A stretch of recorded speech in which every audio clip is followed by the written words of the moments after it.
Welcome to this tutorial in which we are going to handle our topic number 38 in our curriculum, and basically the topic is X-rays, and I shall be your tutor, Dick Joseph Adili.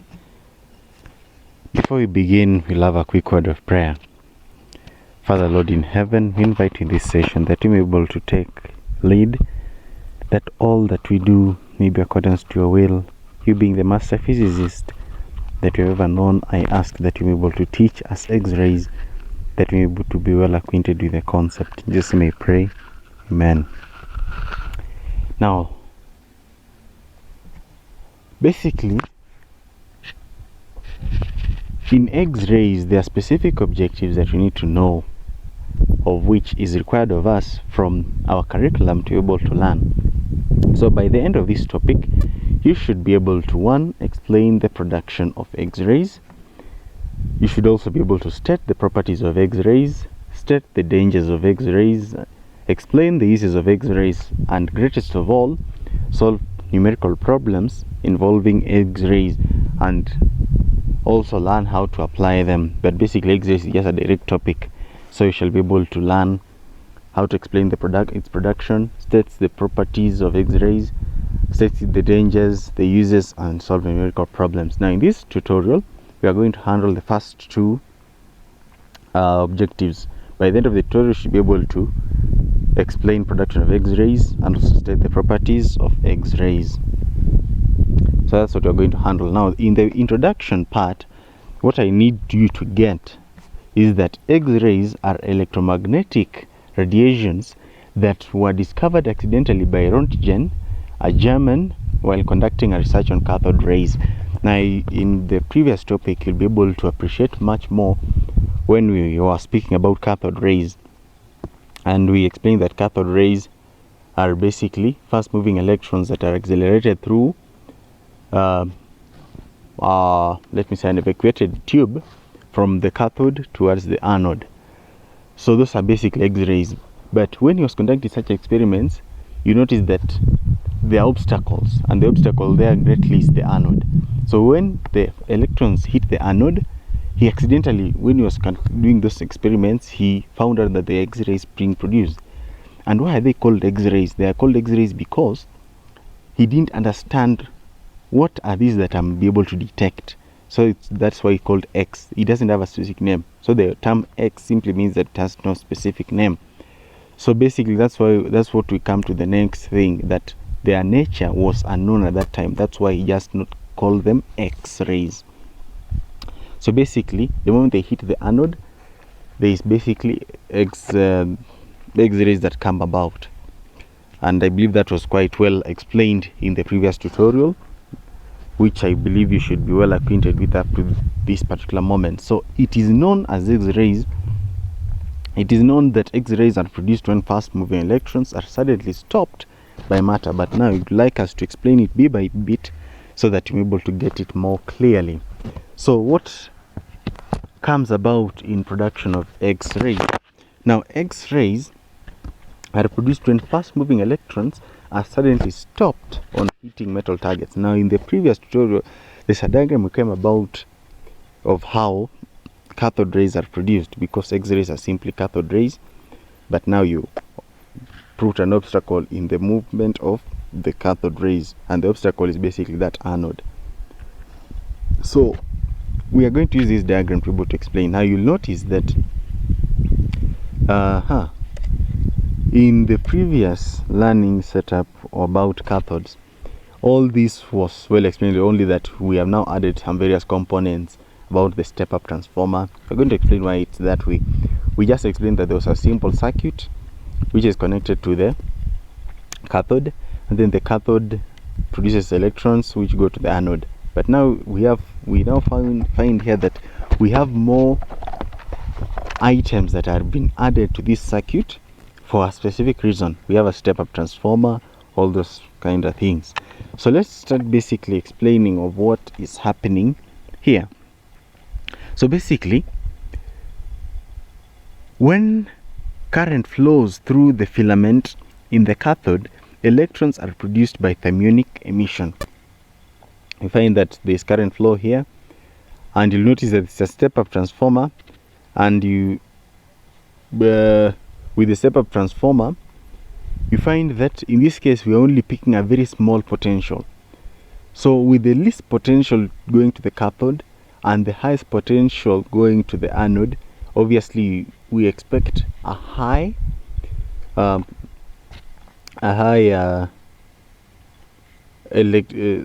electric field that is between this cathode and anode. That's basically why we have this diagram in this manner. But the moment the topic electromagnetic induction shall be well covered, this shall be well clear. But you notice we have only tapped a very small potential here. So with this very small potential in this circuit and the high potential here, there's an electric field that is created here. And the moment that electric field happens, you know that this heating effect that is caused here during when the circuit flows in this outer circuit, and when it flows, the heating happens. When it reaches the work function, basically electrons are dislodged, and because of the electric field they are accelerated towards the anode. So the electrons are accelerated towards the metal target, which is basically the anode, by the high potential difference of the order 100 kilovolts between the cathode and the anode. So basically there are those figures because that's basically what is the convention that is used in that case. So one of the main things you need to note is that the cathode is concave shaped so as to focus the electron beam onto the target, which is usually of tungsten embedded onto copper. So that's something I would like us to note. In this case, we don't have those anodes that are used for focusing as we saw in the cathode ray tube. So basically here now we have a concave cathode such that it can be able to produce electrons that are directly focused onto the anode, because here we are now focused not on showing something on the screen but now producing X-rays. So basically that's what we are aiming here. So we have the concave cathode so that it focuses the electron beam onto the target, which is usually of tungsten. Now why tungsten? Tungsten, in this case, you notice that when the electrons hit the, let me begin from the cathode point before I go to the heating part, when it hits the target. So when it's at this point, when they are dislodged, notice that there's an electric field. We discussed earlier and said that when they are attracted, they accelerate towards the anode. The moment they accelerate, what are they gaining? They're gaining what we term as kinetic energy. Now, we find out that from the basic law of matter, or let me say, it's the basic law that matter can neither be created nor destroyed, but is transformed from one form to another. So basically, we have kinetic energy that the electrons have possessed. What happens when they hit this anode? When they hit the anode, at that point, that kinetic energy shall be transferred to heat energy. And the moment there is heat energy, you need to find a way that it doesn't melt that target. So tungsten has a very high melting point, so that's why it's used. So tungsten is used because of the high melting point that it has. So let's continue discussing it so that you may find it in detail. I'm only giving things outside the schemes that I'm following, but that's basically because of how the diagram is flowing. So it is instructive that we are still following. It's instructive to note that most of the kinetic energy of the electron is converted to heat, with only about 0.5% being transformed to X-rays radiation. So that's something we need to note. The target must therefore be a metal of high melting point such as tungsten or molybdenum. So either of the two, either tungsten or molybdenum, is used as the target because of their high melting points. So the anode is made of a good conductor of heat. So notice now next we come to copper anode. The copper anode here is not that it's now the target, but copper has a very good conductivity of heat because of if you focus it from the chemistry point of view, it has a number of it has the highest number of electrons that are free, and those free electrons are the ones that are used in transfer of heat. So basically it's a good conductor of heat so that it doesn't concentrate the heat on the tungsten target. So basically the anode is made of good conductor of heat such as copper to ensure efficient dissipation of heat. So cooling is further enhanced by the cooling fins on the outside of the tube and circulation of oil through the channels of the block, or basically the anode. So notice we have cooling fins at this point, and you also have oil in and oil out, So basically the moment the copper dissipates the heat away from the target, the fins increase the air pockets, and the moment they increase the air pockets, basically this a faster rate of cooling that is effected. I believe that one was covered well in the topic heat. There's something about heat in Form 1, heat transfer, basically about the application points and how it's basically used, because of for example, they were talked about the carburetor and also basically the engine, how it's basically used to cool even houses, how they use, basically that's what was covered. And cooling fins is a very good example because of the increase in the air pockets. The oil aids in good transfer of the heat. So that's basically what we need to note. So in more recent models, the target rotates during operation to change the point of impact, thereby reducing the wear and tear on it. That's something you need to note in one of the diagrams that we're going to look at in just a few moments. Probably I can just show it to you. You find that in this case we now have a rotating anode so that it reduces wear and tear. Why?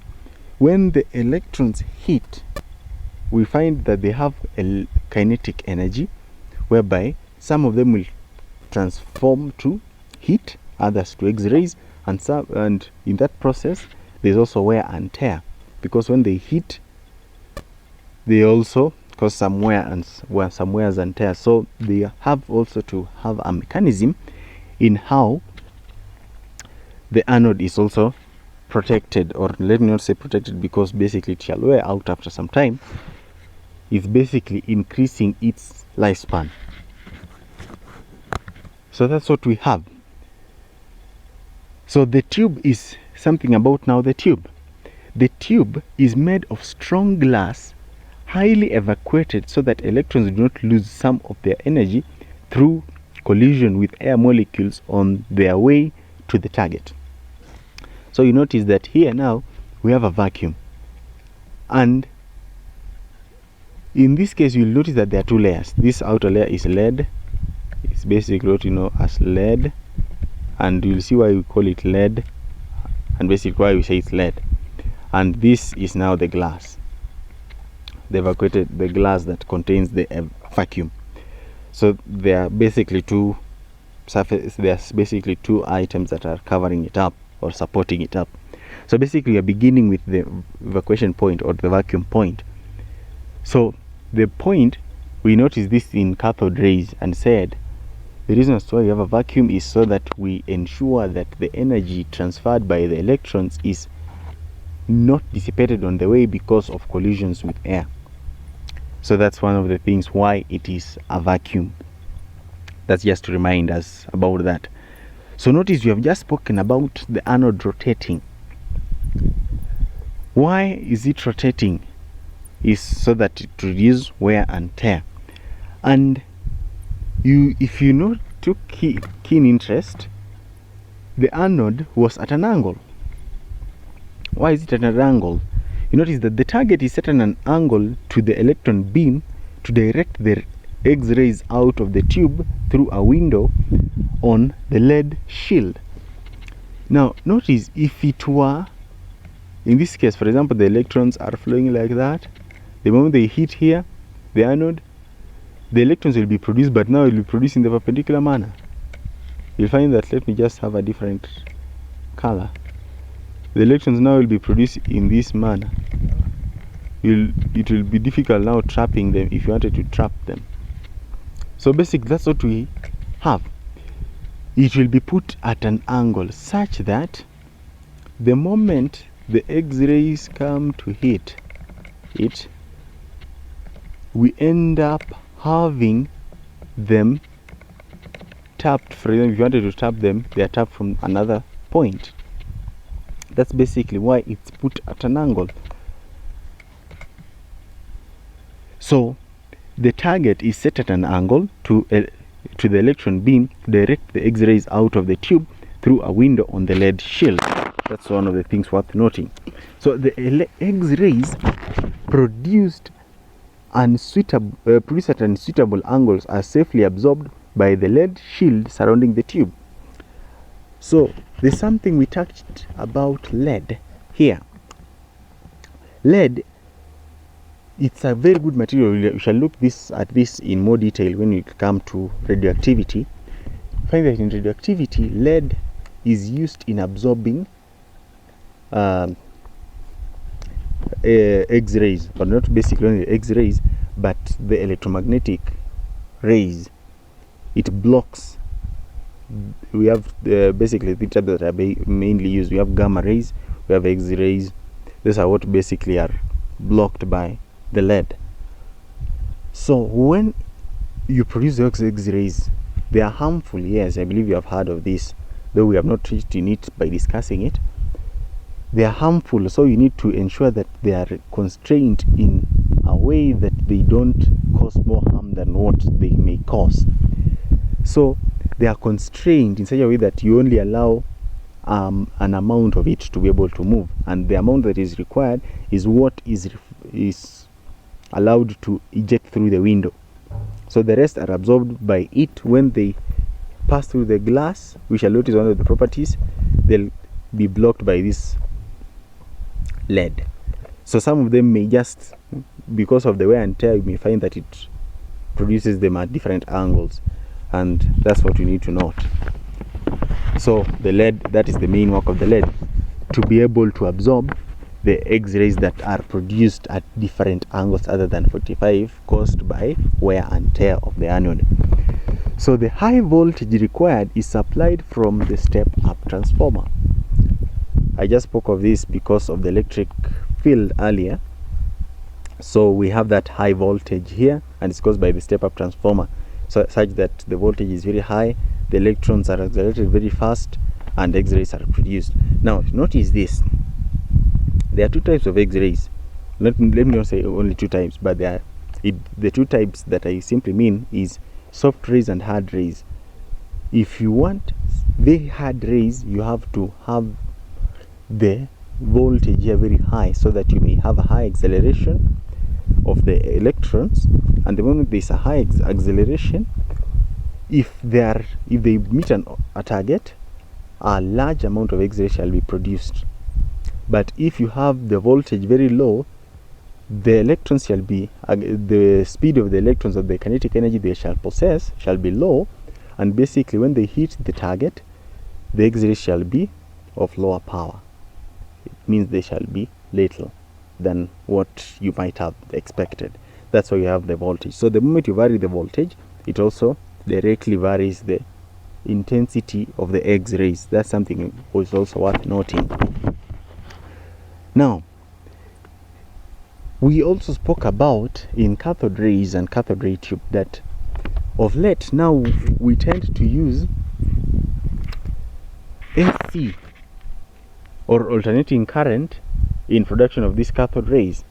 So the moment we use cathode rays, we use AC. We find that AC usually alternates at different frequencies. So that's what I want us to explain something.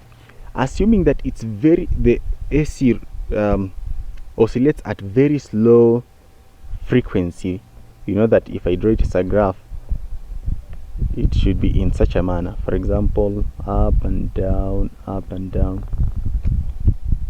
let us just discuss of what is happening here. The moment it comes up and goes down, what happens when that graph can be plotted in that manner? So during the half cycle, when the anode is positive with respect to the cathode, electrons are accelerated towards the target. I believe from linear motion this was explained. The moment we move up, it means we are moving one direction, and then when we come back and then past that axis towards the negative side, it means you are going to the opposite direction. So in this case, the anode is positive, the cathode is negative, but when it reaches here, the cathode now is now positive and the anode negative. It means you have alternated them. What do you mean? The AC, it oscillates. It keeps on changing, positive, negative, positive, negative. So what is positive right now may not be positive in the next split second. That's how AC behaves.